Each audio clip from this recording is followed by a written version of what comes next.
Vous êtes toujours là?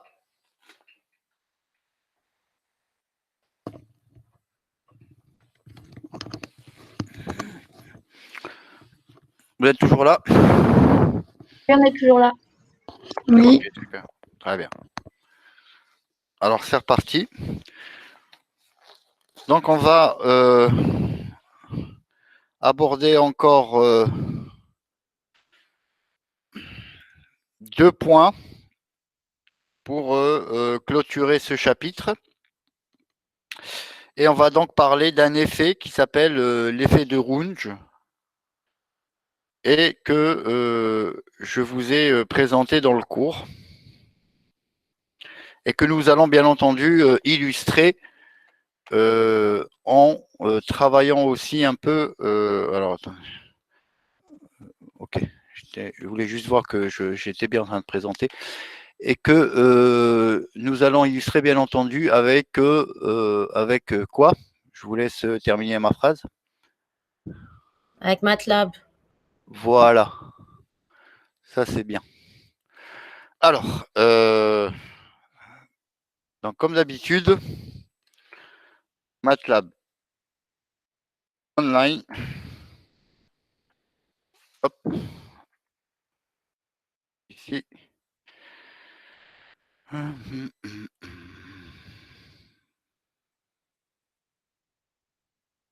Alors, donc c'est R. SAS Portas.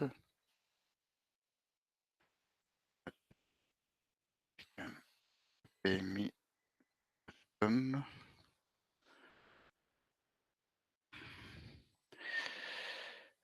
Et c'est ça par contre, je ne vais pas vous le donner.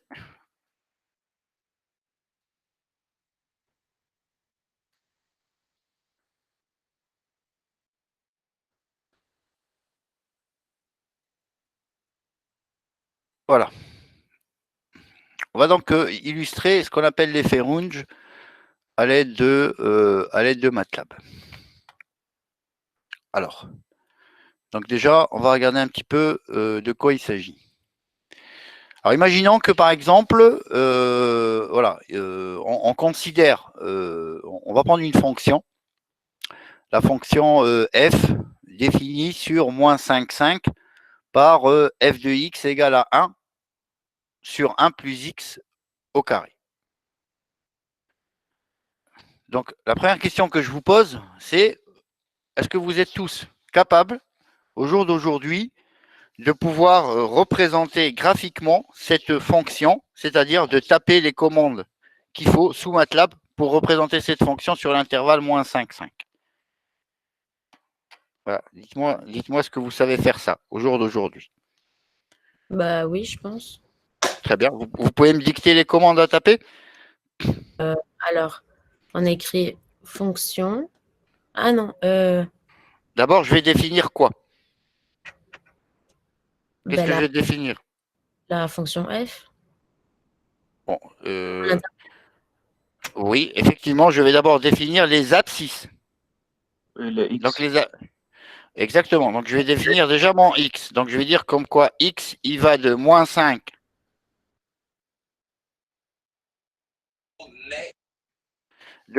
à 5 par pas de combien? Qu'est-ce que je pourrais prendre comme pas, d'après vous? 1, parce que c'est des nombres de 1 à 1. Non, parce que si je veux représenter, si je prends un pas de 1, 0,1. pareil, voilà. Parce que si je prends quelque chose de comme 1, je ne vais pas avoir beaucoup de points d'abscisse. C'est-à-dire que je vais avoir une fonction, mais elle va pas, je vais avoir un graphique, mais qui ne va pas être très représentatif de ma fonction. Donc, je vais prendre un pas qui est assez petit. Alors, je vais partir de moins 5 par pas, par exemple, de 0,01 jusqu'à 5. Jusqu'à 5.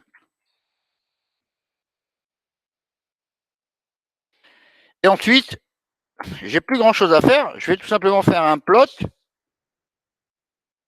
Qu'est-ce que je vais mettre dans ce plot? Est-ce que quelqu'un peut me dicter? X, virgule. Oui. Sinus X au carré. Sinus? Qui vous a parlé d'un sinus quand je regarde la fonction? L'expression de la fonction. Voilà, donc ça veut dire que je vais mettre tout simplement ici 1 divisé par, j'ouvre la parenthèse, je la ferme, par 1 plus x au carré.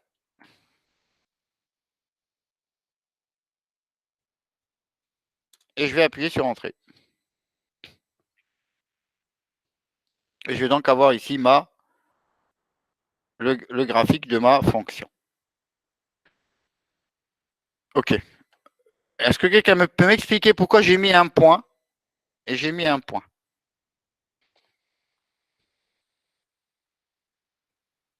C'est le produit élément par élément. Voilà. Produit élément par élément. Exactement. Quand je fais du produit élément par élément et que je ne veux pas faire un produit scalaire, donc je mets un point. Donc voilà maintenant notre fonction f de x de moins 5 à 5. Bon voilà, c'est une fonction qui est paire. Et vous avez tous bien compris que c'est une fonction qui va présenter un maximum en 0 et qui ensuite va tendre vers 0 au fur et à mesure qu'on s'éloigne de 0. Alors imaginons que maintenant, voilà, j'ai cette fonction-là, voilà, et imaginons que je veuille maintenant l'approximer par un polynôme. C'est-à-dire que je voudrais trouver un polynôme qui a à peu près la même forme que cette fonction. D'accord? Donc, qu'est-ce qu'on va faire? On va tout simplement se dire, voilà, on va construire un polynôme avec à chaque fois des points que l'on va prendre bien sûr sur notre fonction, des points de colocation, avec un certain nombre de points qu'on va faire varier. D'accord?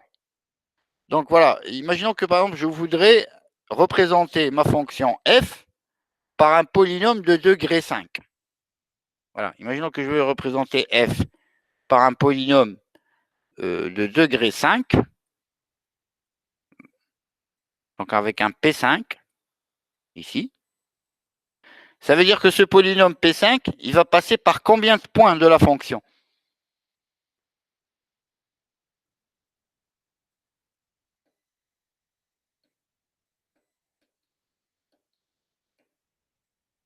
Par 6 points.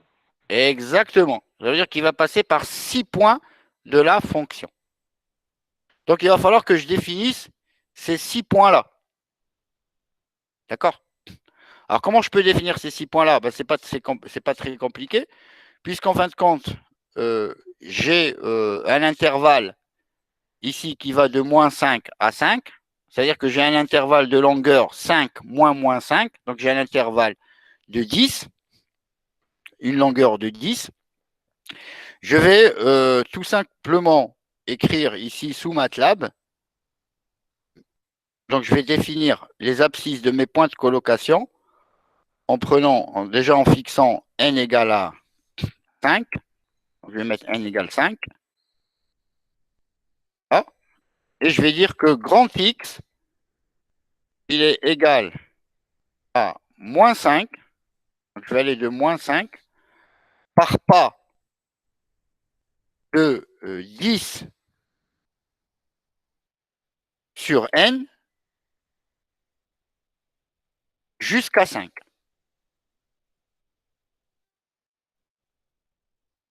Je vais donc avoir 6 points. Moins 5, moins 3, moins 1, 1, 3 et 5. 6 points. Et je vais bien sûr calculer les ordonnées de ces points-là. Donc je vais dire y égale à 1, je divise 1 plus 30x fois puissance 2. Voilà les ordonnées des points. Et je vais faire bien sûr déjà un hold on ici. Et je vais représenter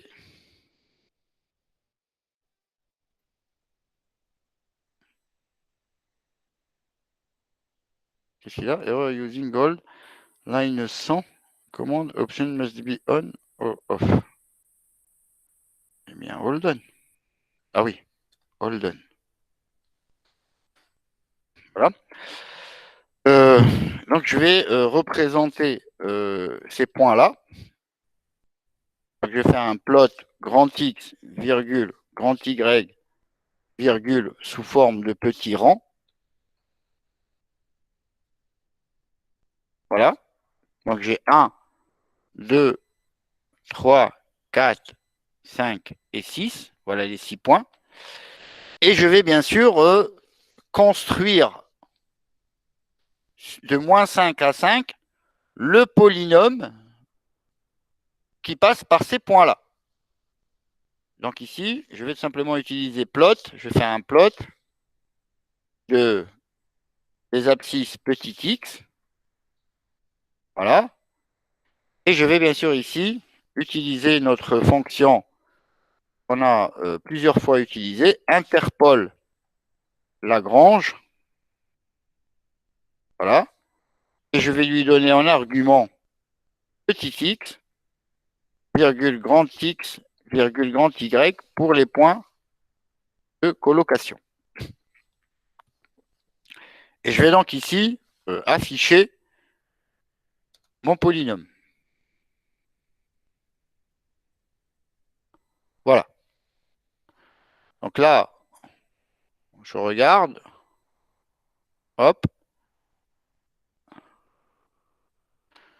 Donc ici en bleu, ma fonction. Et en jaune, ici, le polynôme d'interpolation. Vous voyez bien que effectivement, il passe par les 6 points qu'on lui a fixés. Donc là, qu'est-ce qu'on va avoir tendance à dire? On va dire la courbe jaune n'est pas très proche de la courbe bleue. Donc on va vouloir faire quoi pour avoir quelque chose de plus précis? Qu'est-ce qu'on va vouloir faire? Augmenter le nombre de points. Exactement. Donc on va dire là, on va augmenter le nombre de points. Donc on va prendre cette fois-ci n égale à 10. On va prendre n égale à 10. Donc ça veut dire que ici, je vais tout simplement mettre n égale à 10. Voilà. Je vais relancer mes points de colocation. Donc je vais dire que grand X égale de moins 5 toujours à 5, 10 sur n. Donc bien entendu, j'ai pris un polynôme ici de degré 10, c'est-à-dire qu'il va passer par 11 points. Et je vais calculer leurs abscisses, leurs ordonnées, pardon, Y. Voilà. Et je vais donc ici maintenant réafficher mon nouveau polynôme, qui est cette fois-ci de degré 10. Et vous voyez que là, effectivement, c'est le polynôme qui est ici représenté en violet. Voilà. Qui, lui, quand je suis au niveau, quand je suis au centre de mon intervalle, je vois bien qu'il épouse bien la forme de la courbe. Et qu'est-ce qui se passe? C'est qu'au fur et à mesure que je me rapproche des extrémités de l'intervalle, d'accord, j'ai une différence qui est de plus en plus élevée entre le polynôme et la courbe. Entre le polynôme et la courbe. Ça veut dire quoi? C'est-à-dire que si je prends un polynôme d'un degré encore plus élevé, sur les extrémités ici, je vais avoir des amplitudes qui vont s'éloigner encore plus de l'amplitude de la courbe que je cherche à approximer. Et ça s'appelle tout simplement l'effet Runge.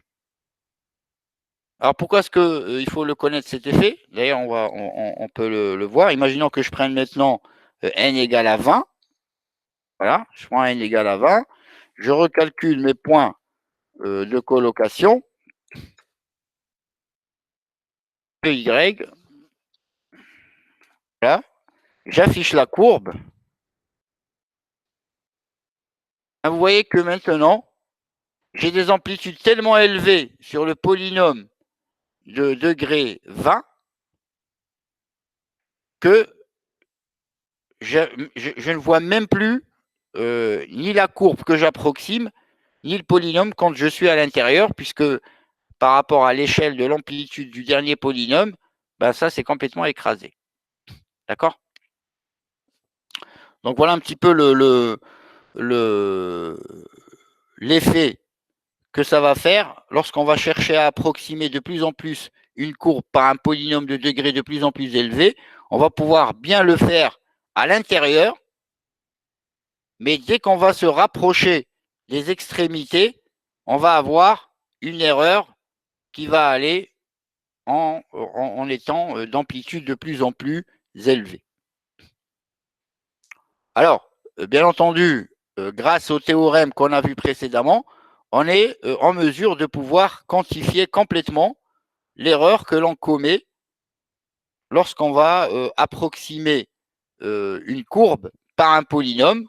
On peut dire que voilà, sur chacun des points, on va pouvoir estimer exactement, on va pouvoir dire l'erreur que l'on commet, c'est-à-dire donner un majorant de cette erreur-là.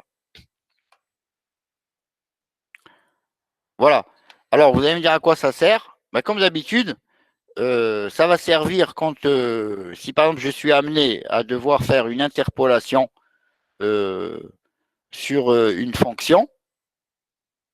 Il ne faut pas perdre de vue que plus vous allez augmenter le degré du polynôme, plus vous allez approximer votre fonction, mais vous allez bien l'approximer à l'intérieur de l'intervalle, alors que sur les bords de l'intervalle, vous allez augmenter tout simplement l'erreur entre votre polynôme et la fonction que vous approximez. Voilà.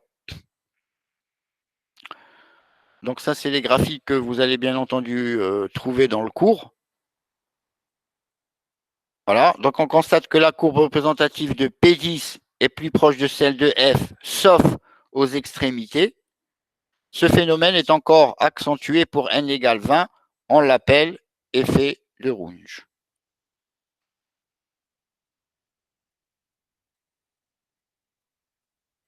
Donc ça veut dire que tant que je suis à l'intérieur de mon intervalle, j'ai une bonne approximation. Mais dès que je pars sur les extrémités, là, il va falloir vous dire que là, je commets des erreurs qui sont assez élevées. Donc, ça veut dire que mon interpolation polynomiale reste intéressante à l'intérieur, mais devient complètement aberrante aux extrémités.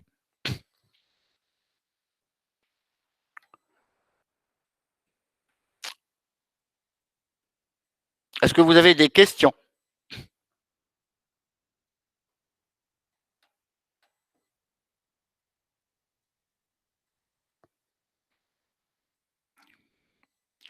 Alors, si vous n'avez pas de questions, on va donc clôturer ce chapitre en mentionnant une dernière forme d'interpolation polynomiale qu'on appelle les polynômes de Taylor. Mais ça, c'est des choses que vous avez déjà vues dans votre passé peut-être pas de lycéen, mais de classe prépa ou de DUT BTS. Et donc, les polynômes de Taylor, comme vous le savez, ça permet en fin de compte de trouver l'équivalent d'une fonction, mais dans un voisinage donné. D'accord? Donc, ça veut dire qu'en fait, on peut toujours, le polynôme de Taylor de la fonction f, autour de x égale à a, de degré n, c'est Tn de x qui est donc égal à f de a, plus f' de a, x moins a, plus 1 demi de la dérivée seconde en ax moins a carré, etc., etc. Et cette interpolation polynomiale, j'ai voulu un peu la citer dans le cours parce que elle peut être intéressante quand on a une fonction, voilà, et qu'on cherche à interpoler la fonction sur un intervalle petit autour d'un point A. Donc là, effectivement, on peut tout simplement utiliser les polynômes de Taylor, qui sont en fin de compte un développement limité de la fonction au voisinage d'un point. Voilà, ça mérite d'être cité parce que ça peut aussi servir lorsqu'on utilise des interpolations polynomiales. On a bien entendu la possibilité aussi de quantifier l'erreur que l'on commet lorsqu'on approxime une fonction localement par un polynôme. Voilà. Et donc, cette erreur que l'on commet, et qu'on appelle ici Rn de x, elle reste inférieure à m, qui lui aussi là constitue un majorant de la dérivée n plus unième de la fonction, multiplié tout simplement par x moins a à la puissance n plus 1, et a représente le point autour duquel je vais approximer ma fonction par un polynôme. Voilà, et bien entendu, plus vous vous éloignez de ce point-là, plus votre polynôme s'éloigne de votre fonction, plus votre polynôme est de degré élevé, plus il reste proche de votre fonction au fur et à mesure que vous vous éloignez du point autour duquel vous calculez votre polynôme. Donc, pour illustrer ce point-ci, je vous ai mis un exemple dans le cours, voilà, qui est ici.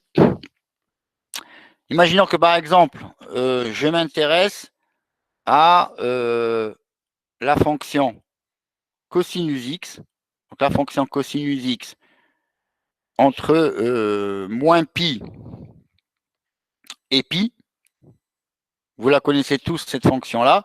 Donc, qu'est-ce qui va se passer? Ben, en pi sur 2, elle vaut 0. D'accord? En 0, elle vaut 1. Et puis, en moins pi et pi, elle vaut moins 1.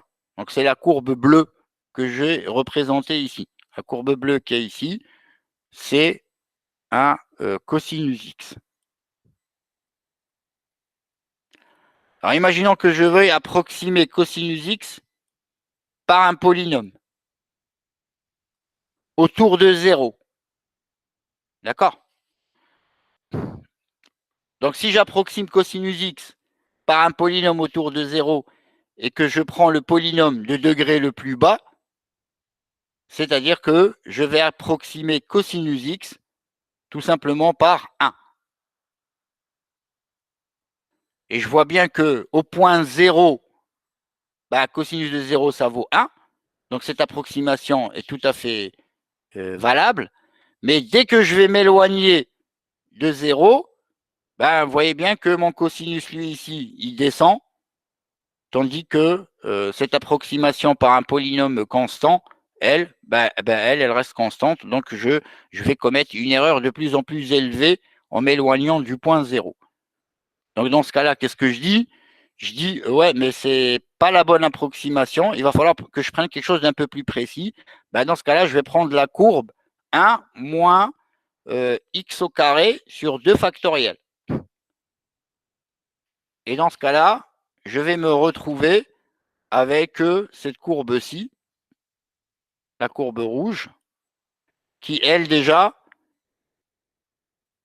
vous voyez qu'en s'éloignant de 0, elle reste assez proche du cosinus x, mais au-delà d'une certaine quantité, ben, on voit bien que la courbe rouge n'approxime plus très bien ma courbe bleue.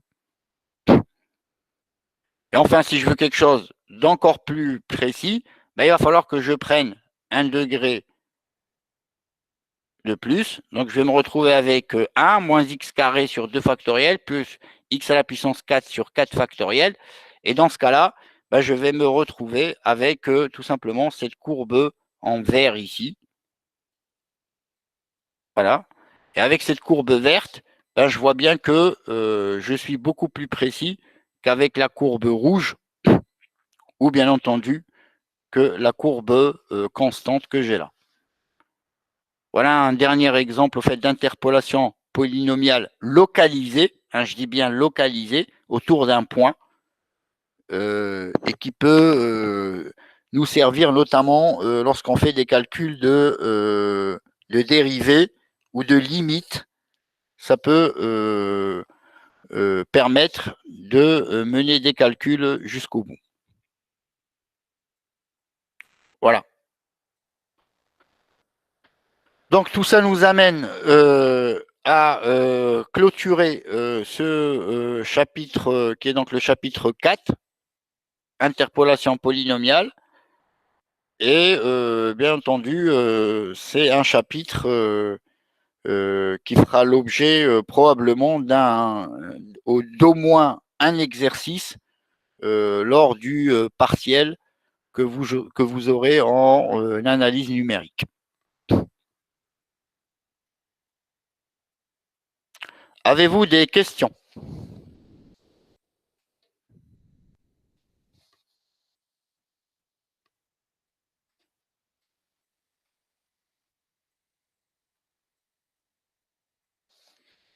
Est-ce que vous avez des questions avant de passer au nouveau chapitre?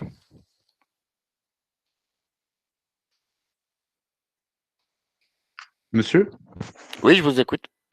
moi, c'est par rapport aux fonctions, que ce soit ce chapitre-là ou les chapitres précédents, qu'on Oui. reporte sur MATLAB. On est censé savoir les refaire ou savoir les utiliser, ou les deux? Dans l'idéal, c'est les deux. Hmm. Voilà. Dans l'idéal, c'est les deux. C'est-à-dire, est-ce que je suis capable de partir d'un concept mathématique et de le programmer pour que je puisse exploiter des résultats. Donc ça veut dire que je dois être capable de comprendre des maths, je dois être capable de comprendre un langage et de l'utiliser pour, comme son nom l'indique, faire de l'analyse numérique et pas juste de l'analyse théorique sur papier. D'accord.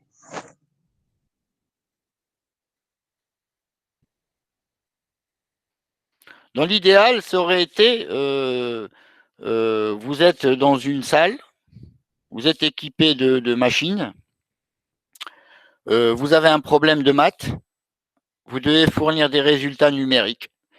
Donc vous avez un certain temps, vous développez vos algorithmes, vous les exécutez, vous restituez des résultats. Ça aurait été dans l'idéal de vous tester sur l'analyse numérique. Et je pense que ça doit se pratiquer de cette façon-là dans les pays anglo-saxons. En France, on n'a pas trop cette habitude. On fait de l'analyse numérique, mais on reste quand même assez collé, assez proche de l'analyse classique, sans aller jusqu'à tester l'étudiant sur machine. Cela dit, à l'examen, vous aurez, c'est sûr et certain, au moins une fonction qu'il va falloir peut-être compléter ou dire ce qu'elle produit lorsqu'on l'exécute. C'est-à-dire faire preuve d'un minimum faire preuve d'un minimum de compétences en programmation mathématique. Voilà, je ne sais pas si j'ai été clair. Oui, c'est bon. Ok, très bien. Ok, alors, si vous n'avez pas de questions, donc on va bien entendu passer au nouveau chapitre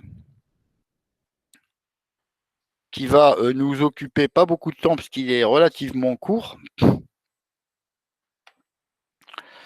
Et donc c'est le chapitre 5. Voilà, chapitre 5. chapitre 5, version 1, pour l'instant. Voilà. Donc, on va un petit peu déjà faire un petit résumé un peu de ce qu'on a vu jusqu'à présent. Alors, donc, on a défini l'analyse numérique. On a donné quelques exemples, et notamment, c'est là où on a un petit peu introduit notre outil de travail, qui est la programmation sous MATLAB. On s'est ensuite intéressé au problème du calcul des zéros d'une fonction, à l'aide notamment de 3 méthodes: la dichotomie, la méthode de la séquente et la méthode de Newton. On a étendu la méthode de Newton au système non linéaire.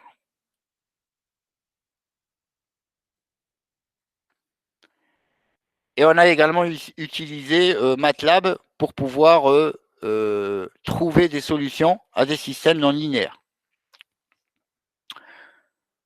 Par la suite, on a travaillé sur l'interpolation numérique.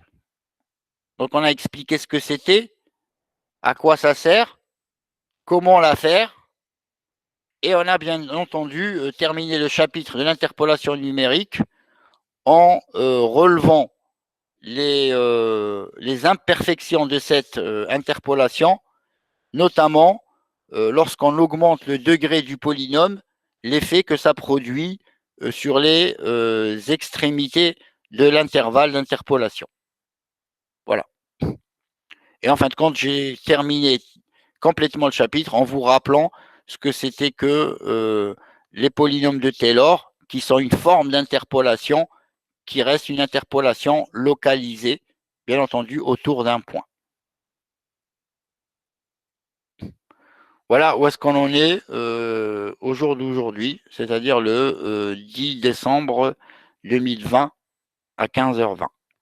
Voilà. On va maintenant s'intéresser à un nouveau chapitre qui est l'intégration numérique. Alors, intégration numérique, est-ce que quelqu'un peut me dire ce que c'est, ce que ça pourrait être, là, parmi vous? Parce qu'il y a des gens qui ont des idées là-dessus. Calculer les aires sous une courbe. Une aire.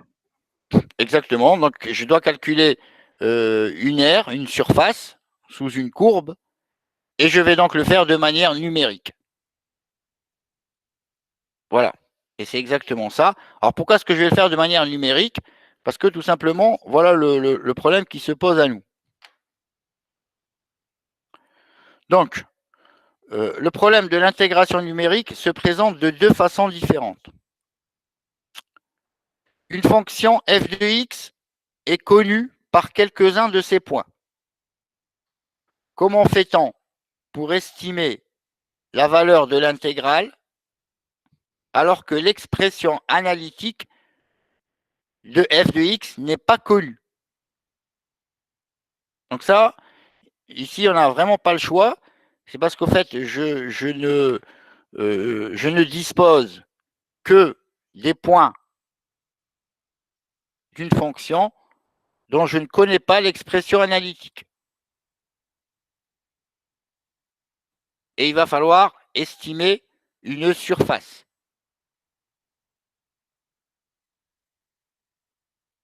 Voilà le premier problème que l'on se pose. Le deuxième problème, c'est que on connaît la fonction.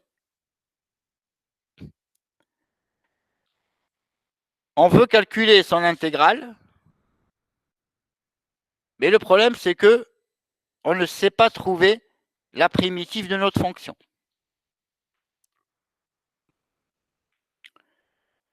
Alors, il y a des fonctions qui sont d'allure très simple, mais dont on ne sait pas trouver la primitive. Par exemple, si je vous donne la fonction, je vous ai déjà parlé de la fonction sinus de x carré, je peux très bien aussi vous parler de la fonction f de x égale à l'exponentielle de moins x carré. Voilà. Voilà une fonction dont on ne connaît pas la primitive. Mais on aimerait bien connaître l'aire qui est sous la courbe. Donc, il va falloir qu'on trouve des approches numériques, puisque l'approche analytique n'est pas possible. Donc, ces deux problèmes, pourtant très différents, peuvent être résolus avec les mêmes outils.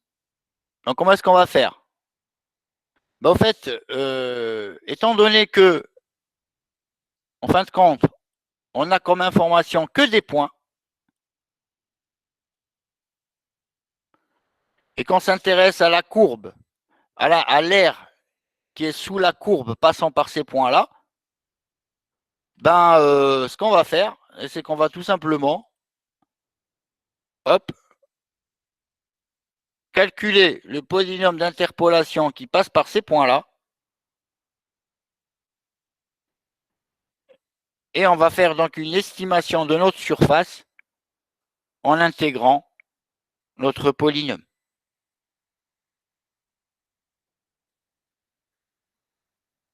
Voilà.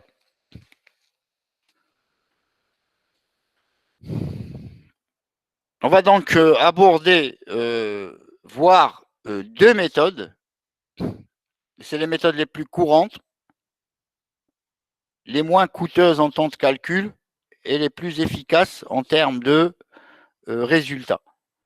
La première méthode que l'on va voir, ça s'appelle la méthode des trapèzes. Est-ce que quelqu'un parmi vous a déjà vu cette méthode? Oui. Méthode des trapèzes. Donc la méthode des trapèzes, c'est quoi? Elle est relativement simple à comprendre. J'ai une courbe, ici en rouge. Je m'intéresse à la surface en dessous de cette courbe-là sur un intervalle donné. Le problème, c'est comme je ne peux pas le faire analytiquement, qu'est-ce que je fais? Ben, je prends mes deux points, ici, dont les abscisses sont x indice 0, x indice 1, et hop, je trace la droite qui passe par ces deux points, et j'approxime en fin de compte l'aire sous la courbe par l'aire de ce trapèze. Ce qui revient à faire quoi? Ce qui revient tout simplement à déterminer l'équation de la droite qui passe par ces deux points et d'intégrer l'équation de cette droite entre x0 et x1.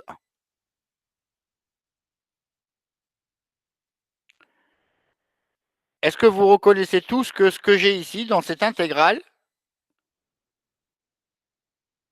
c'est bien l'équation de la droite qui passe par le point x indice 0 f de x indice 0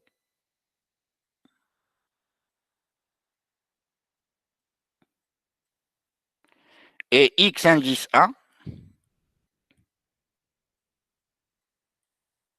f de x indice 1.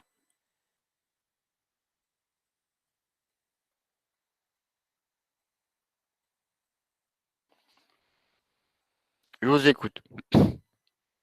Oui. Comment je le vois? C'est pas équation de la tangente? Non, mais comment je le vois? Juste en regardant cette équation. Moi, je le vois par équation de la tangente. Non? Moi, je le vois encore plus simplement. Dites-moi comment. D'abord, il y a le coefficient directeur qu'on remarque là. Très bien. Alors déjà, je reconnais le coefficient directeur de la droite, delta f sur delta x, ici. Après, quoi d'autre? Il y a sur les ordonnées, non? Plus f de x0, c'est ça? vraiment encore plus simple.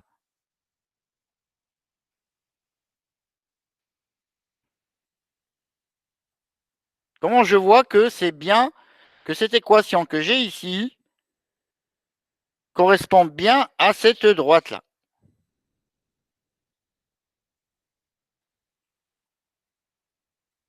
C'est l'ordonnée à l'origine aussi. Non. Enfin, non. Ah non, x1 moins x0. Non mais donnez-moi une réponse convaincante, simple. Comment je vois que cette droite qui est ici a bien ça comme équation? Qu'est-ce que je dois vérifier? Si je remplace quoi par quoi? X par X1. Voilà, si je remplace x par x0, je dois obtenir quoi? 0. Non. f de x0. Voilà. Donc si je remplace x par x0, je vois bien que là, ça va annuler tout ça, x0 moins x0, et il va me rester que f de x0. Qu'est-ce que je dois vérifier encore? x1. Voilà. Donc si je remplace x par x1, je vois bien que je vais avoir x1 moins x0 divisé par x1 moins x0, ça va me donner 1, et le moins f de x0 qui est ici va se neutraliser avec le f de x0 qui est ici. Donc il va me rester f de x1. Voilà. Et je vois bien qu'effectivement, c'est bien, cette équation que j'ai ici, c'est bien celle de cette droite qui est là. Voilà ce que je vous demande de me donner comme réponse. Alors ensuite, qu'est-ce que je vais faire? Je vais intégrer, d'accord? Je vais intégrer cette équation-là, qui est en fin de compte un polynôme de quel degré?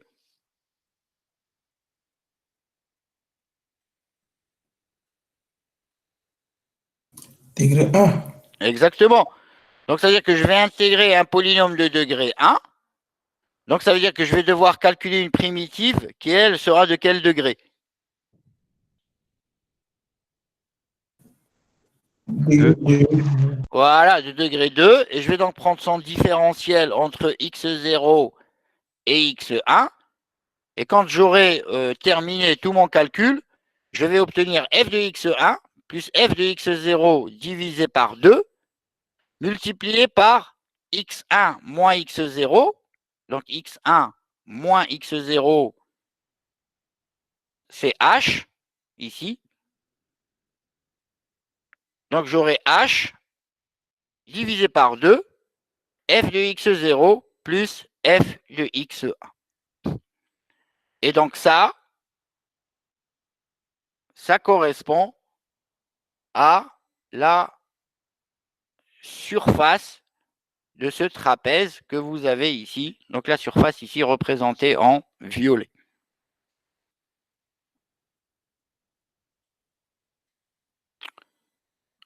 Alors imaginons que... Monsieur, oui, c'était pas plus simple de partir de la formule de l'aire d'un trapèze? oui, Et après, on somme le diamètre. tout à fait, exactement. C'est Ah, exactement ça. Je suis entièrement d'accord avec vous. Mais c'est pour montrer qu'en fin de compte, qu'est-ce qu'on a fait? On a une fonction, on l'a interpolée par un polynôme et on a intégré ce polynôme. C'est pour montrer ça. Mais je suis d'accord avec vous. Je suis d'accord avec vous. On aurait pu très vite aller tout simplement sur la surface d'un trapèze. Ouais. D'ailleurs, vous faites bien de le dire. Est-ce que vous savez tous calculer la surface d'un trapèze? Allez.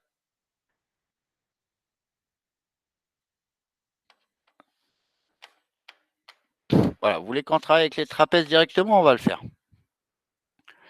Donc, hop. Alors, on va dire, voilà, j'ai un point X indice 0. J'ai un point X indice 1. Et j'ai bien entendu, hop, ici, les ordonnées de ces deux points.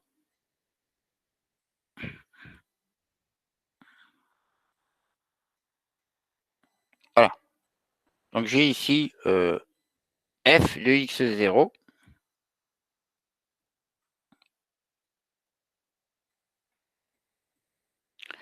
et ici j'ai f de x1.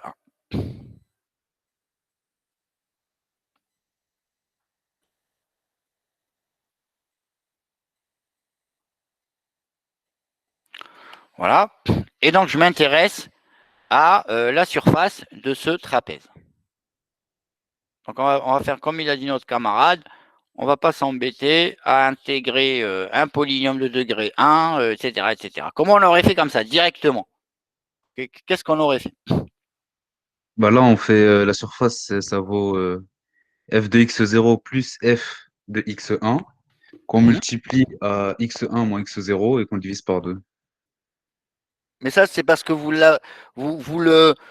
arrivez à le retrouver géométriquement ou c'est parce que vous l'avez retenu par cœur? Bah, c'est la formule d'un trapèze, de la surface d'un trapèze. C'est par cœur, ça, Ah, que je l'ai. d'accord. Ben, Après, géométriquement, je sais pas comment. ah bah, C'est autre chose. écoutez, jeune homme, moi, je veux pas de par cœur. Monsieur? Oui. Moi, je pense géométriquement, ça sera juste la somme de deux aires, celle d'un carré et celle du triangle rectangle. Exactement. Voilà.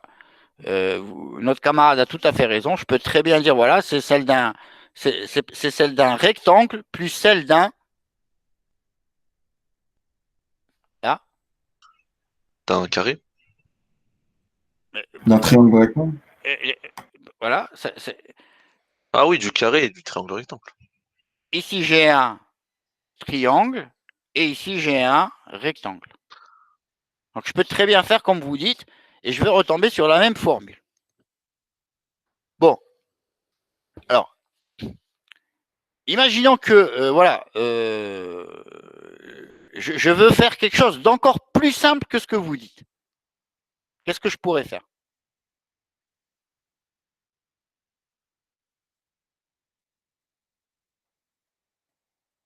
On va prendre un truc encore plus simple.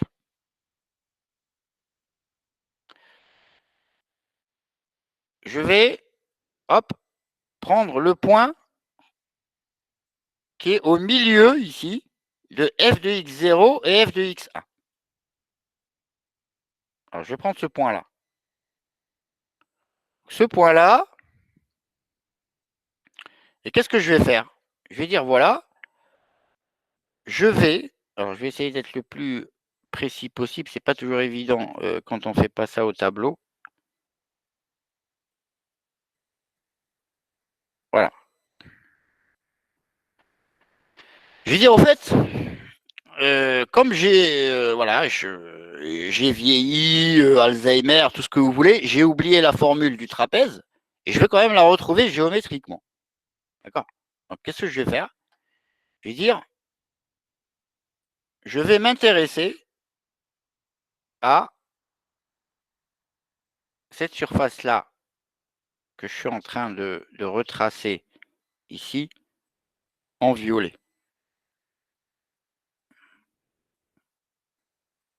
Hop, hop. Cette surface-là que je suis en train de tracer en violet, c'est une surface qui est super simple parce que c'est celle de quoi? C'est celle d'un, la surface là en violet, c'est celle d'un, je vous écoute. Voilà, exactement, c'est celle d'un rectangle. Voilà, et puis celle d'un rectangle, on ne l'oublie jamais. Voilà. Alors cette surface-là, qui est celle d'un rectangle, est-ce que quelqu'un, voilà, parmi vous, peut me dire comment je peux très vite la calculer?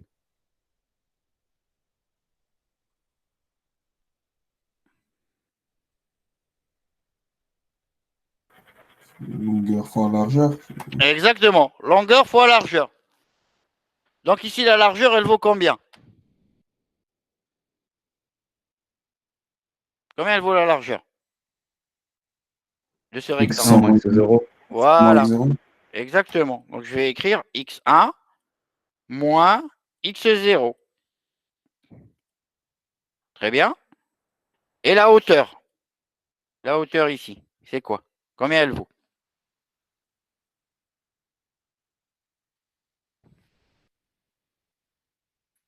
Souvenez-vous un petit peu ce qu'on avait vu avec la dichotomie, quand je veux connaître le point milieu. Qu'est-ce que je fais? Divisé par 2, f de x1 plus f de x0 plus divisé par 2. Et voilà, exactement. Donc c'est x1 moins x0 que multiplie, hop, cette hauteur-là, c'est-à-dire ce point milieu. Et ce point milieu, c'est tout simplement ce point plus ce point divisé par 2. Donc ça veut dire f de x0 plus f de x1. Donc f de x0, voilà, plus f de x1 divisé par 2. Voilà. Maintenant, la question, c'est est-ce que la surface de ce rectangle violet, c'est la même surface que celle de mon trapèze noir? Oui, Et pourquoi? parce que le triangle rectangle là, c'est le même qui est de l'autre côté. On va dire que Voilà, ouais, voilà, c'est la même chose. exactement. Vous voyez qu'en fin de compte, cette partie ici que je prends, ben, en fait, elle est compensée par celle-là. Et donc, en fin de compte, la surface de ce rectangle violet correspond bien à la surface de mon trapèze. Donc, x1 moins x0, f de x0 plus f de x1 divisé par 2. Ça, bien sûr, dans le cours, on l'a appelé x1 moins x0, on l'a appelé h. Voilà. OK? Donc, maintenant qu'on a ça, on sait très vite calculer la surface d'un trapèze. On se rend compte très vite que cette approximation-là reste très grossière. Et pourquoi? Elle reste très grossière. Parce qu'il manque le bout, là. Exactement. Il manque le bout là. Ça veut dire qu'au fait, je loupe toute cette partie. Voilà. Je loupe tout ça. Et donc, ça ne va pas. Donc, comme ça ne va pas, qu'est-ce que je fais? Ben, au lieu de travailler avec des trapèzes aussi grands que ça, je vais travailler avec des petits trapèzes. Donc, ça veut dire que mon intervalle ici, je vais le diviser en petits intervalles ayant chacun une longueur h.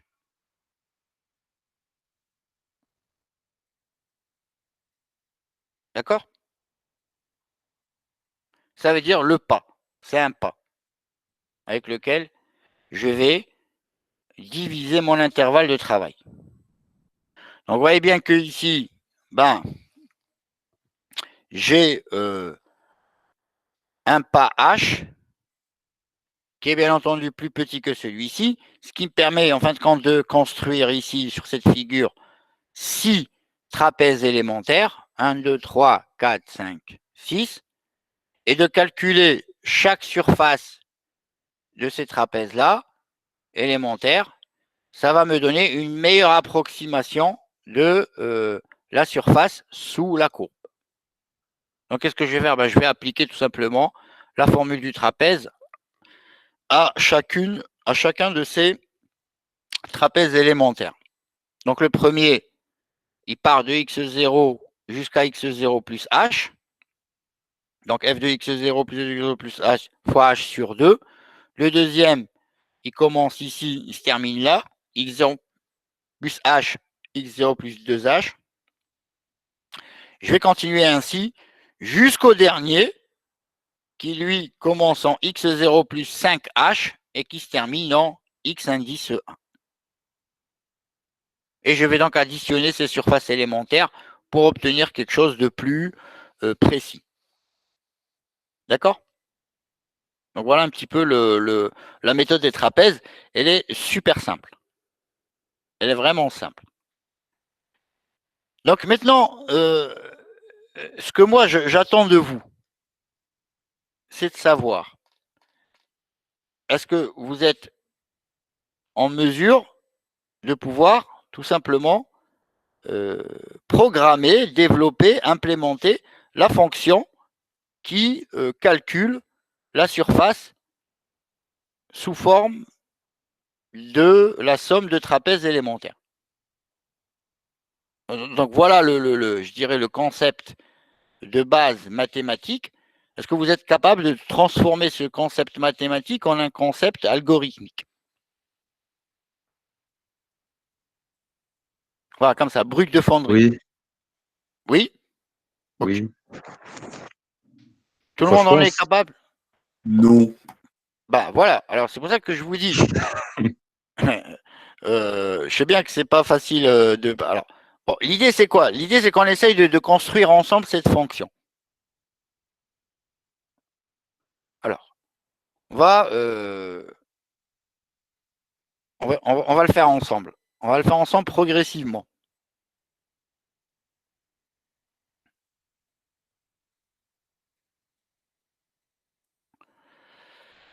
Alors, comment on va faire déjà? Alors, comment on va faire? Pour que vous puissiez quand même le faire sans trop. Donc, on va déjà dans un premier temps. Alors, ce qu'on va faire ici, c'est qu'on va, on va prendre un. Voilà, on va cacher un peu tout ça. On va ne pas enregistrer. Voilà. Donc, on va prendre un. Hop. On va le faire comme ça. On va travailler. Je pense que c'est pas mauvais de travailler de cette façon-là. Donc on va dire voilà, je vais hop, tac, et très vite je vais la cacher. Voilà. Alors, on va dire que vous avez donc ici la fonction. Alors on va le faire, voilà, on va le faire vraiment de manière à ce que vous puissiez vraiment,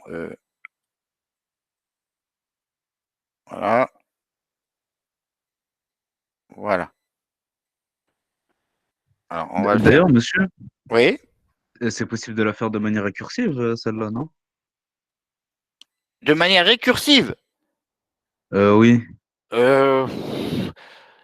Vous pouvez la faire de manière récursive en disant que lorsque je calcule la surface d'un trapèze, je calcule la surface de deux trapèzes. Et chaque deux trapèzes, je le divise par 2 à son tour. Mais ça serait vraiment le faire comme ça. C'est un peu comme si je vous disais, mais là, vous ne me voyez pas. En fait, on se complique la vie pour rien. Exactement. C'est comme si je vous disais, elle est où votre oreille gauche? Et vous utilisez votre main droite qui fait le tour de la tête pour m'indiquer où est votre oreille gauche. Ouais, je vois. Voilà. C'est un peu comme si vous étiez, je sais pas, vous étiez quelque part où il y a une rivière et vous devez pêcher un poisson d'eau douce et vous arrivez avec un chalutier. Ouais, voilà. C'est exactement ça. Alors, donc ce qu'on va faire, on va construire cette fonction ensemble. Voilà.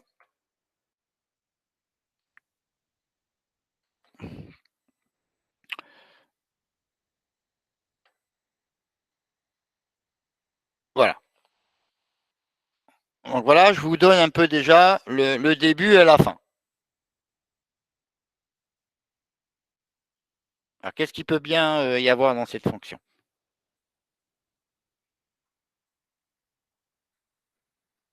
Que signifie A?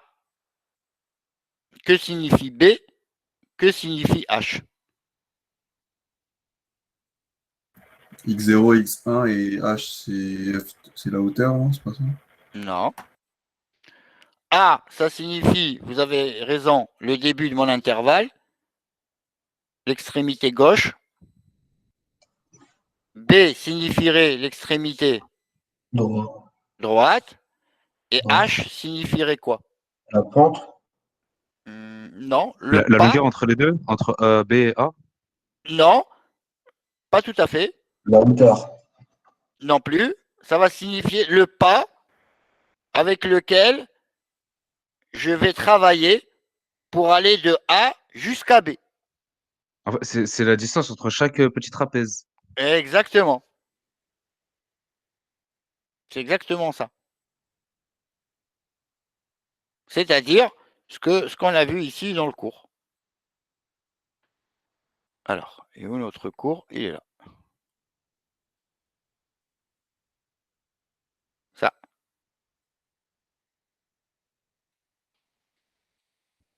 Et comme vous dites, c'est la base, pour être plus juste dans les propos, c'est la base de chaque petit trapèze.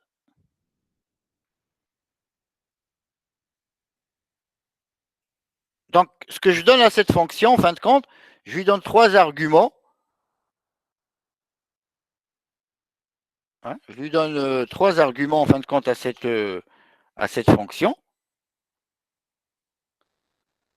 Voilà, je lui donne le début, la fin de mon intervalle et le pas avec lequel je travaille.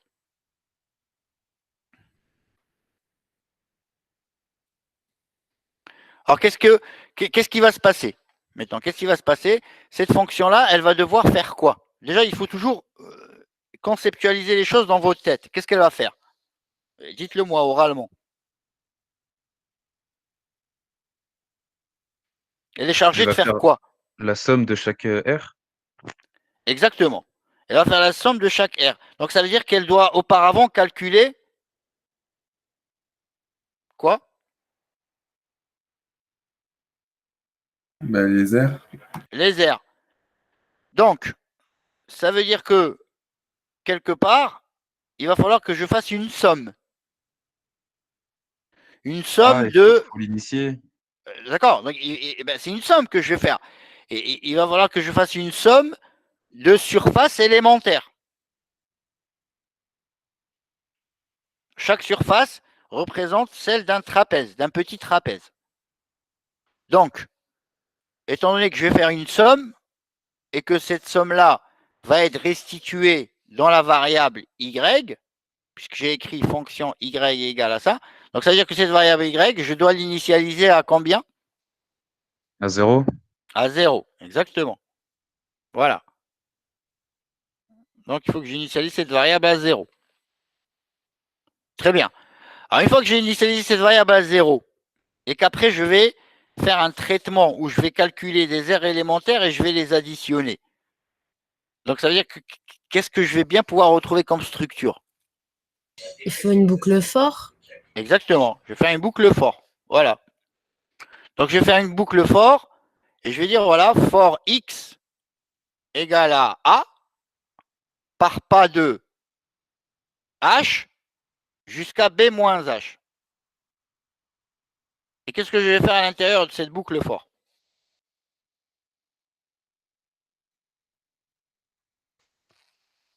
On va additionner toutes les R, non? Là, il faut d'abord que je les calcule. Comment je vais calculer une R élémentaire? Ça va être 7 R élémentaires plus la précédente. Exactement, mais ça veut dire que l'aire élémentaire courante que je vais être amené à calculer, voilà, je vais l'appeler tra, par exemple. Elle va être égale à quoi, elle? La formule. À la formule. Alors allez-y, dites-moi, quelle formule? Qu'est-ce que je vais écrire là? Tra égale? B moins A. Non. B... Mais non, puisque x, lui, il va aller de A, c'est une boucle. X va aller de la valeur A jusqu'à la valeur B moins A par pas de H. Ben, B moins X, c'est ça, non? Non. Quand il rentre dans cette boucle, X vaut combien? La première fois.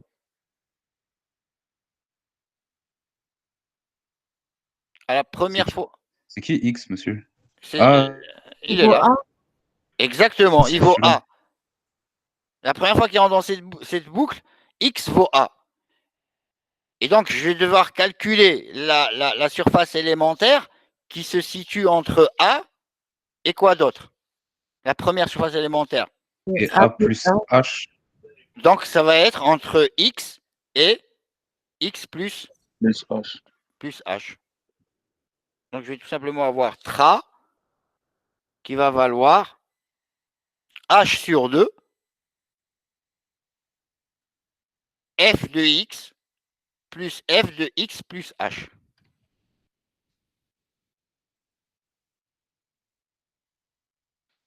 La deuxième fois, que vaut x à la deuxième itération de cette boucle?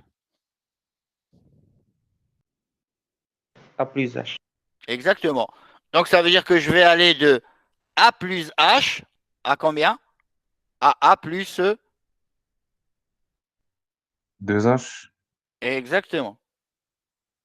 Donc ça veut dire que je vais faire le deuxième, etc., etc. Et la dernière fois qu'il va faire cette boucle, combien il vaut x? B. B. Non. B moins H. B moins H. Exactement. Il vaut b moins h. Donc il va faire b moins h. Et celui-ci, il vaudra quoi? B moins h plus h. Ça fait B. B. Donc ça veut dire qu'il va faire le dernier trapèze. Et à chaque fois, qu'est-ce qu'il va faire avec ce tras-là, qui est une surface élémentaire? Il faut la cumuler avec la précédente. Donc qu'est-ce que je vais avoir ici, en dessous, là? Y égale à quoi?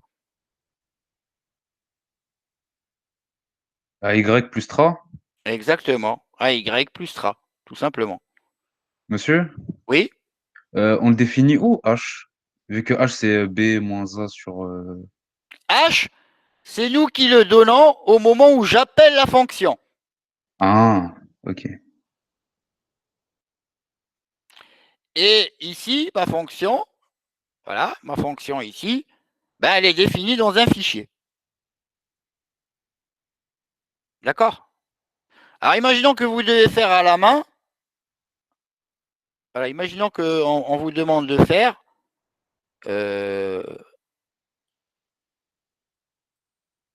alors, imaginons qu'on vous donne comme exercice à faire, on vous dit, voilà, je m'intéresse à une fonction très simple, f de x égale à sinus x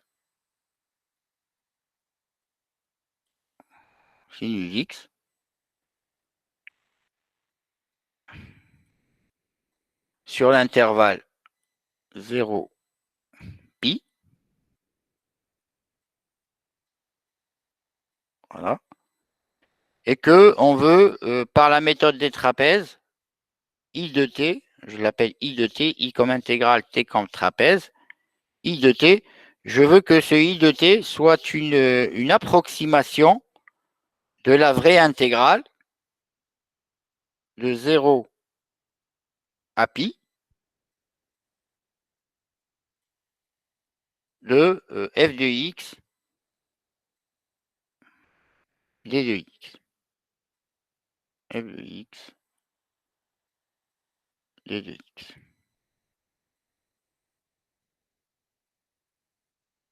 Voilà. Et on vous dit, on va travailler avec un pas h égale à pi sur 4.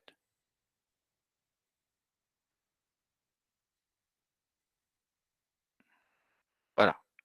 Est-ce que vous pouvez tous me donner la valeur de I de t?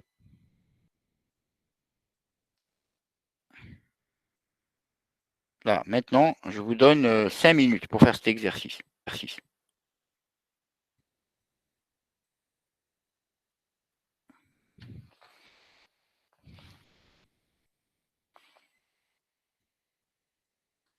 Allez-y, faites-le.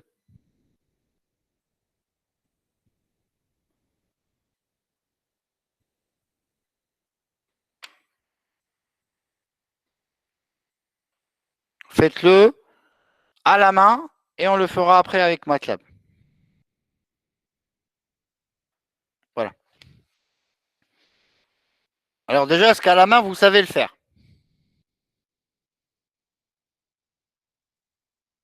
Je vous écoute. Dites quelque chose. Dites oui, non, je ne sais pas, mais dites quelque chose. Vous pouvez répéter, s'il vous plaît? J'ai dit, est-ce que vous arrivez à le faire, ce petit exercice-là? Oui. alors faites-le. Et dites-moi ce que vous avez trouvé comme valeur. Donc, si je veux faire cet exercice, la première des choses que je dois faire, c'est d'abord de représenter sinus x sur l'intervalle 0 pi. Voilà, hop. Je vais donc avoir quelque chose qui ressemble à ça.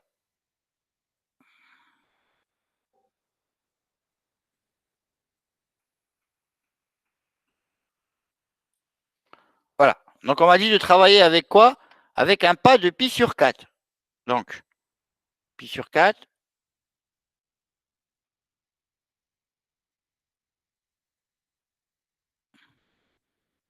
Pi sur 2.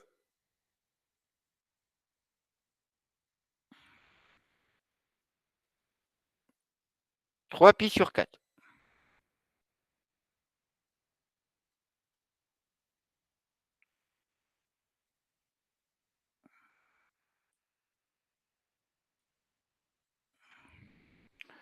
Voilà. Donc, ça veut dire que je vais me retrouver avec combien de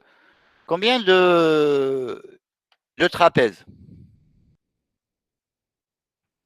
4. Exactement. Je vais me retrouver avec 4 trapèzes.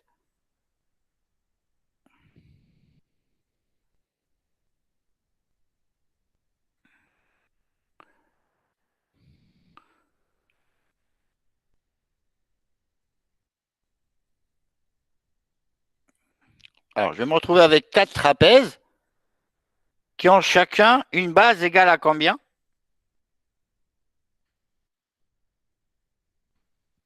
Pi sur 4. Exactement, à pi sur 4. Donc, ça veut dire que je vais donc avoir, hop, ah, pardon, hop ici, voilà. Donc, je vais me retrouver avec 4 trapèzes, premier trapèze, deuxième, troisième et dernier trapèze. Donc, ça veut dire que je vais me retrouver avec combien de surfaces élémentaires? Donc, je vais avoir ici S1. Celle-ci, c'est S2. Celle-ci, c'est S3. Et en fin de compte, celle-ci, c'est S4.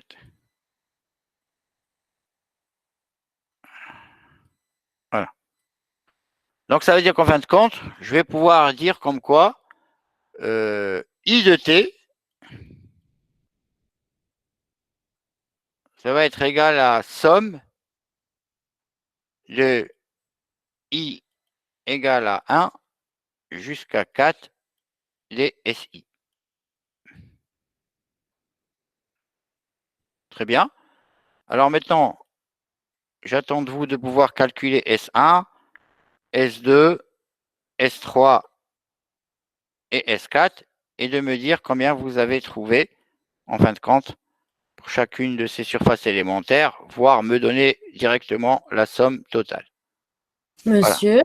Oui, je vous écoute. Est-ce qu'on peut dire que S1 égale S4? Tout à fait, et vous pouvez très bien dire que S2 égale à S3. Ok, merci. Voilà. Donc vous avez trouvé combien? J'ai pas de calculette. Ah bon?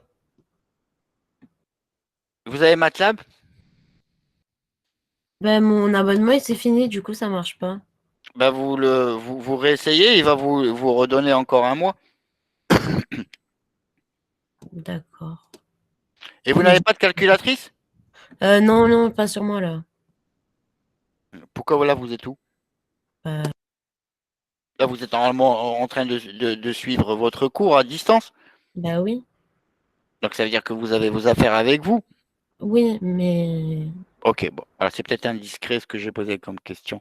Ok, pas de souci, mais vous devez avoir une calculatrice avec vous quand vous êtes en analyse numérique. D'accord. Voilà. Ok, très bien. Alors, j'en profite pour vous dire que au partiel d'analyse numérique, si vous me donnez des résultats qui sont faux, c'est 0. D'accord? Est-ce que quelqu'un a fait le calcul de I de t, là, parmi nous, là, parmi tous ceux qui sont présents? Il y a quand même 69 présents. Il y a bien quelqu'un qui a calculé.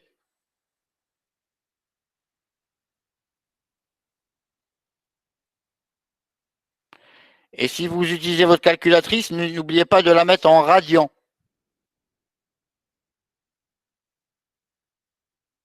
Alors on y va. Combien vous avez trouvé?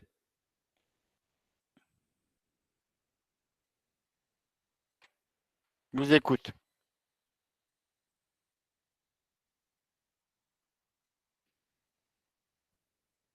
Il était égal combien?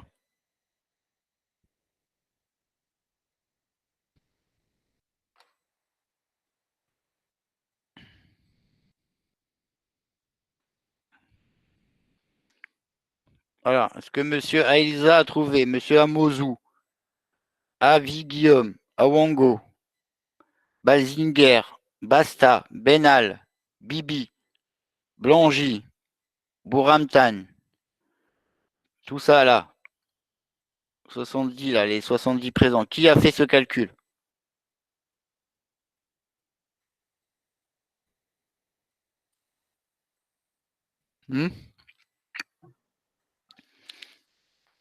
J'attends.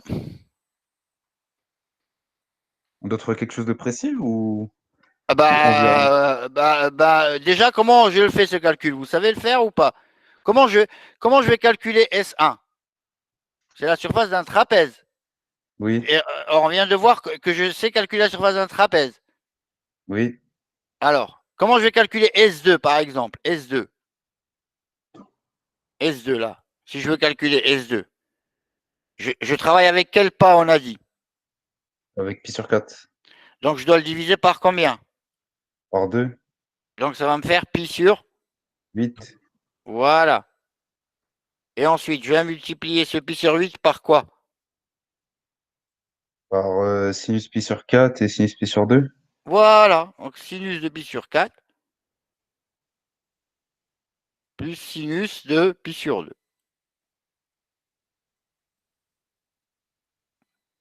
Voilà. Plus les sinus ici de pi sur 2. Donc ça veut dire que vous avez déjà calculé votre surface élémentaire S2. Donc ici, sinus de pi sur 2.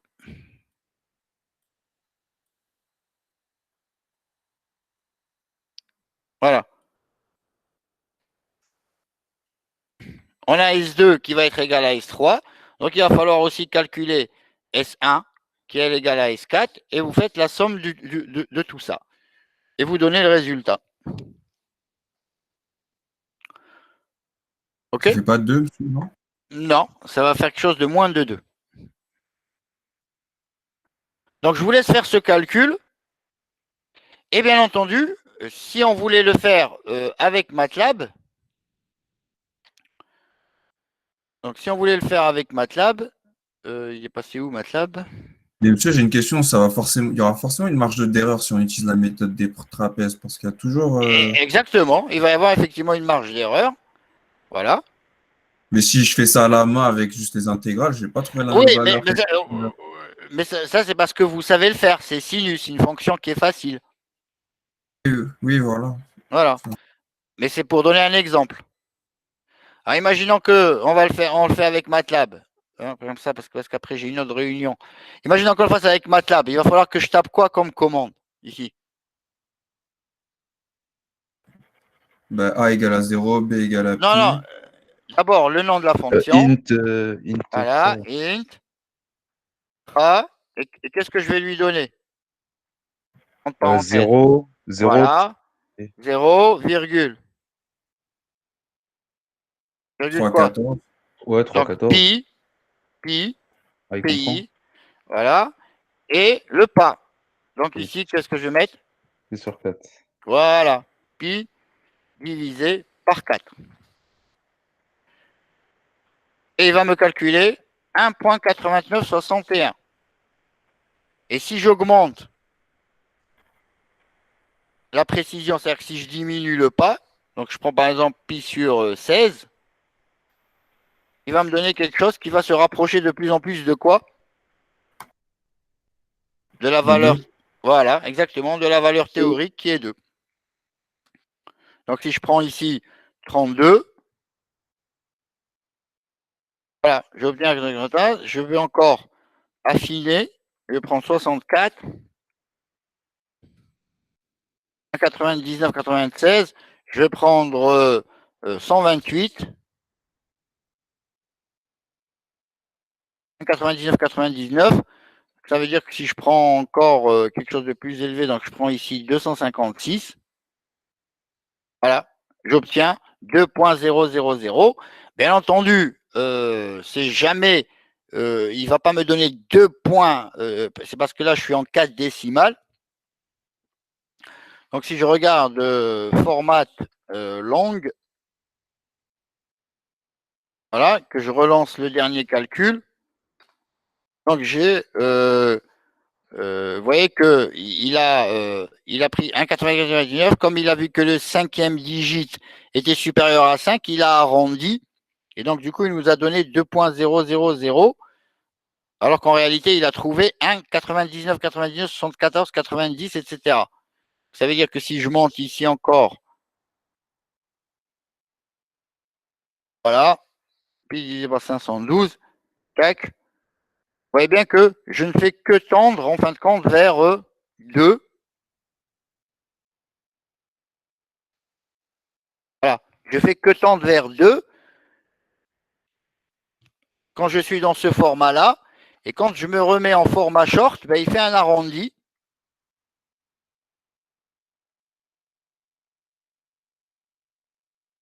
Et il me donne 2.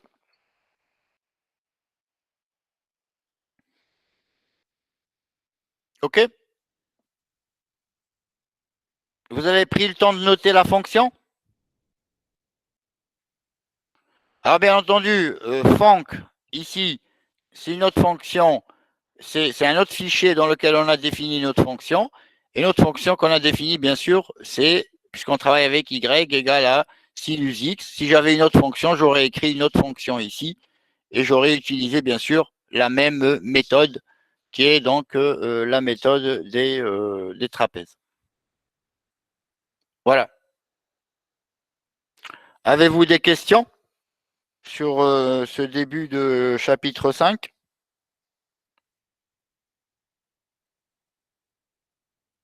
Non.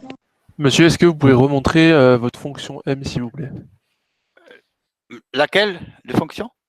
Fonction M, fonc M. Pour, Là, voilà. Vous voyez? Ou vous voulez que je zoome? Non, non, c'est bon, merci beaucoup. Voilà.